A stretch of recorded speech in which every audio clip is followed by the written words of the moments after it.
कैसे हो विद्यार्थी मित्रों, आप मुझे में हो ना। तो आज हम हिंदी विषय सीखने वाले हैं। हिंदी विषय में हमने जो 7वां प्रकरण था, यानी कि जो कविता थी झूला, वो कविता हमने चालू की थी। 7वीं जो कविता है झूला, इसके कवि है राम सिंहासन सहाय, यानी कि मधुर।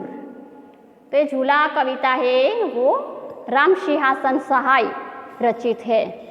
तो इस कविता में हमने लास्ट में स्वाध्याय जो देखा था उसका प्रश्न 2 हमने पूर्ण किया था, बराबर।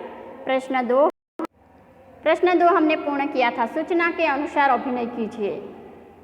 तो ये मैंने आपको प्रवृत्ति दी थी कि केला खाना तो केला कैसे खाते हैं, आम चूसना तो आम कैसे चूसते हैं, राखी बांधना तो राखी कैसे बांधते हैं, पतंग उड़ाना, झाड़ू लगाना, ये सब जो अभिनय करके आपको मुझे वीडियो भेजनी थी, बराबर ना। किसी ने वीडियो भेजी ही नहीं है, तो वापस बता रही हूँ। आप सबको ये अभिनय करके एक वीडियो बनानी है और मुझे मेरे नंबर पर मुझे भेजनी है। तो आगे देखते हैं। आज हम प्रश्न नंबर 3, प्रश्न नंबर जो 3 है, काव्य पंक्तियाँ पूर्ण कीजिए। यहाँ पे हमें क्या करना है, काव्य पंक्ति पूर्ण करनी है यहाँ पे हमें। इसीलिए इस जो कविता है, ये जो काव्य है, सबको अच्छे से याद करना है। तो देखो, सुनो। अम्मा आज लगा दे झूला, इस झूले पर मैं झूलूंगा, इस पर चढ़कर ऊपर बढ़कर आसमान को मैं छू लूँगा, बराबर। तो ऐसे काव्य पंक्ति यहाँ पे पूर्ण होती है। फिर आगे देखते हैं प्रश्न 4। प्रश्न 4 देखो, सूचना।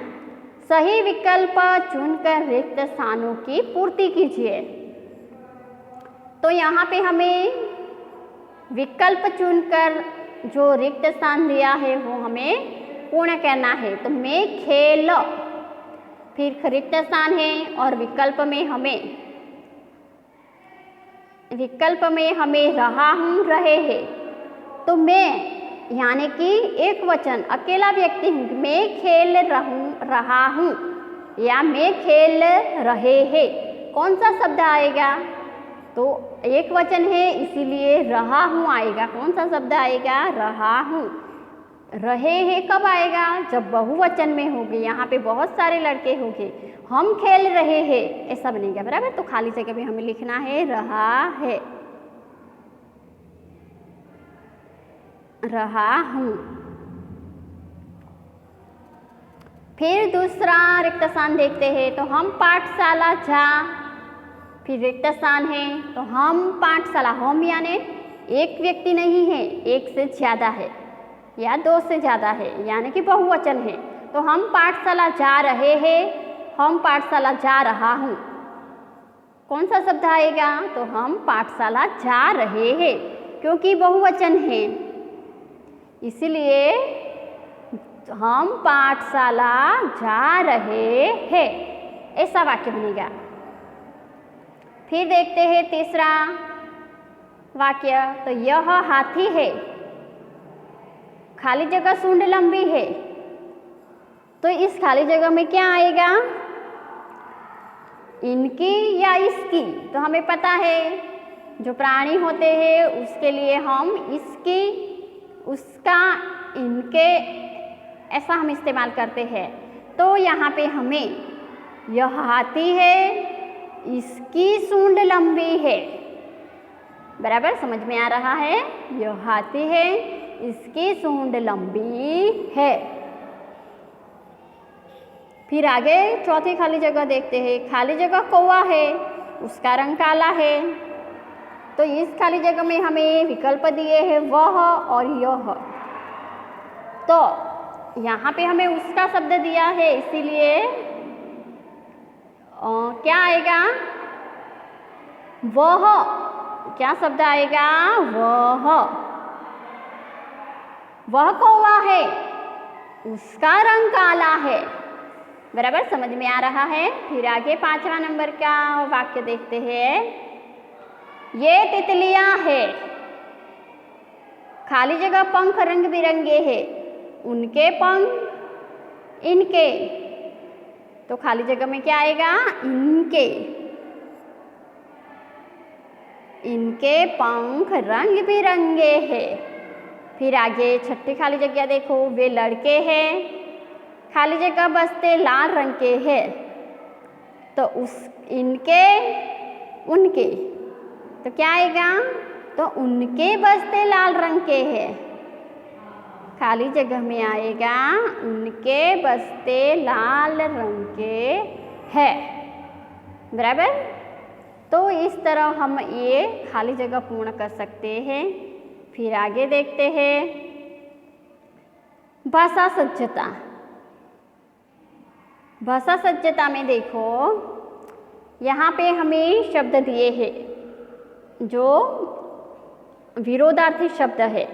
आज तो उसका होगा कल, हंसना तो रोना, आना तो जाना, सोना तो जागना। बराबर। ये यहाँ पे हमें शब्द दिए हैं। तो फिर हमें क्या करना है? देखो, उपरोक्त शब्द आज और कल, आना और जाना, हंसना और रोना, सोना और जगना शब्द एक दूसरे के विरोधी है। विरोधी शब्द आपको समझ में आ रहे हैं ना? उल्टा अर्थ जो होता है उसको हम विरोधी अर्थ कहते हैं। जो शब्द उल्टा अर्थ रखते हैं वे परस्पर विरोधी विलोम शब्द कहलाते हैं। बराबर। ये ध्यान से याद रखो, विरोधी शब्द किसे कहते हैं। फिर आगे देखते हैं प्रश्न 5। विरोधी शब्द देकर वाक्य में प्रयोग कीजिए।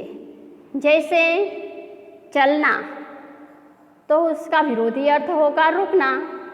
चलना तो उसका उल्टा अर्थ रुकना। समझ में आ रहा है? फिर उसका वाक्य में प्रयोग करना है। दोनों शब्द का हमें वाक्य में प्रयोग करना है। देखो, हमें हमेशा चलते रहना चाहिए। चलते शब्द आ गया। फिर दूसरा वाक्य देखो, हमें मुश्किल से डरकर रुकना नहीं चाहिए। मुश्किल से डरकर रुकना नहीं चाहिए। दोनों अर्थ आ गए, चलना और रुकना। समझ में आ रहा है? तो वैसे ही हमें यहाँ पे जो शब्द दिए हैं 4 शब्द है। तो ये 4 शब्द को हमें उसके अर्थ लिखने हैं, विरोधी अर्थ लिखने हैं और क्या करना है? वाक्य में प्रयोग करना है। तो पहला शब्द है ऊपर। कौन सा शब्द है? ऊपर। तो ऊपर जो शब्द है उसका विरोधी अर्थ क्या होगा? उल्टा अर्थ क्या होगा? ऊपर तो नीचे। वेरी गुड, सबको पता है, नीचे। फिर दूसरा शब्द है आसमान। तो आसमान का होगा धरती। और चढ़ना, तो चढ़ना तो उसका उल्टा अर्थ क्या होगा? उतरना। फिर छोटा, तो उसका विरोधी अर्थ होगा बड़ा। बराबर। इस तरह हमने विरोधी अर्थ लिखे हैं, लेकिन जो विरोधी अर्थ लिखे हैं उसके हमें वाक्य में प्रयोग करना है, वाक्य बनाने हैं। तो पहला वाक्य हम बनाएंगे, कौन सा शब्द है? ऊपर नीचे। तो हम बनाएंगे आकाश ऊपर है। क्या शब्द बना सकते हैं? आकाश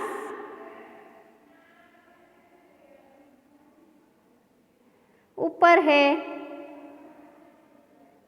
बन गया। फिर उसका नीचे, तो धरती नीचे है।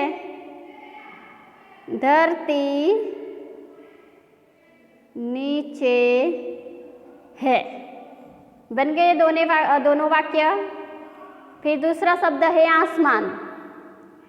कौन सा शब्द है? आसमान। आसमान और धरती, तो आसमान का हम बनाएंगे ऊपर आसमान है। ऐसा वाक्य बना सकते हैं। अगर आपको दूसरा कोई वाक्य आता है तो वो भी आप बना सकते हो। ऊपर आसमान है।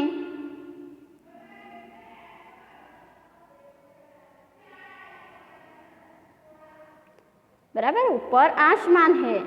फिर उसका विरोधी अर्थ हमने क्या लिखा? तो धरती। तो नीचे धरती है। नीचे धरती है। ऐसा हम वाक्य प्रयोग कर सकते हैं। फिर आगे का शब्द देखते हैं। आगे का शब्द है चढ़ना। चढ़ना, तो उसका विरोधी अर्थ क्या होता है? चढ़ना यानी उतरना उसका विरोधी अर्थ होगा। तो हमें वाक्य बनाने हैं दोनों शब्द के एक एक वाक्य बनाने हैं। तो चढ़ना, पर्वत चढ़ना आसान नहीं है, ऐसा वाक्य हम बना सकते हैं। पर्वत चढ़ना आसान नहीं है।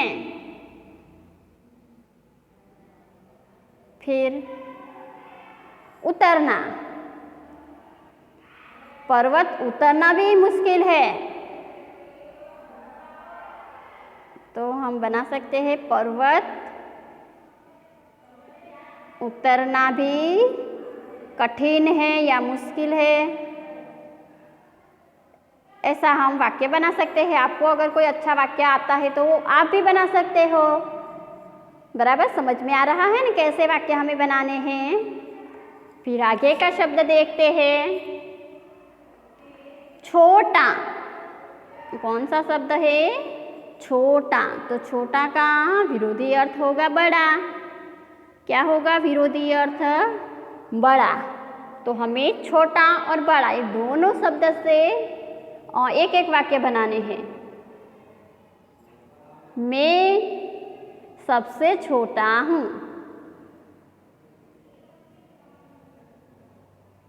ऐसा वाक्य बना सकते हैं, मैं सबसे छोटा हूँ। फिर बड़ा,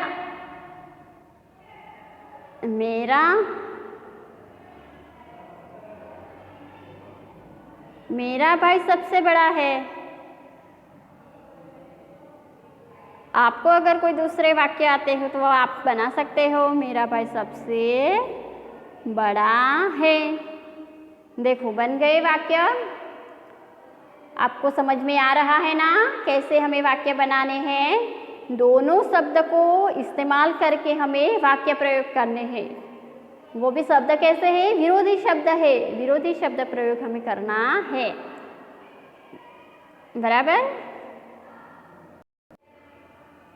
चलो आगे देखते हैं योग्यता विस्तार।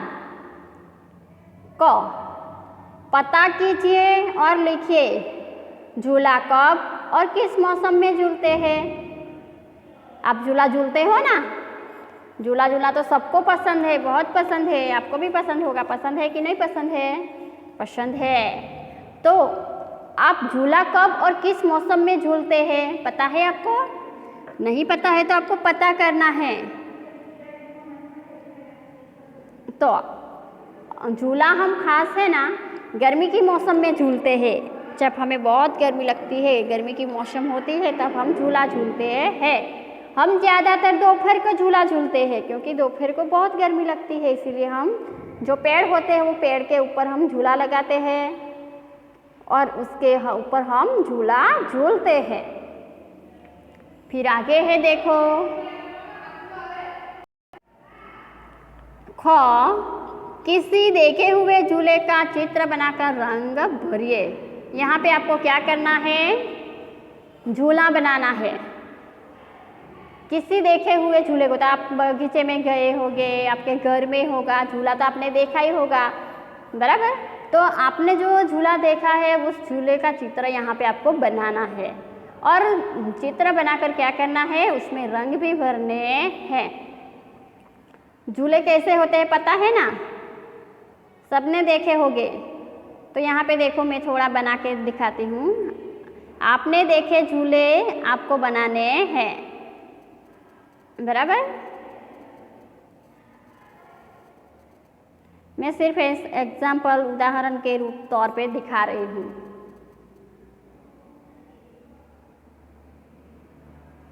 ऐसे हुक होते हैं इसके। आपको तो मेरे से भी अच्छा आता ही होगा झूला।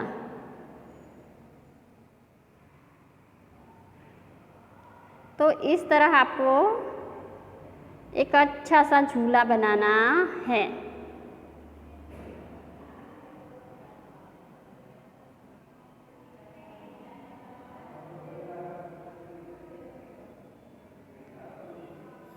बराबर।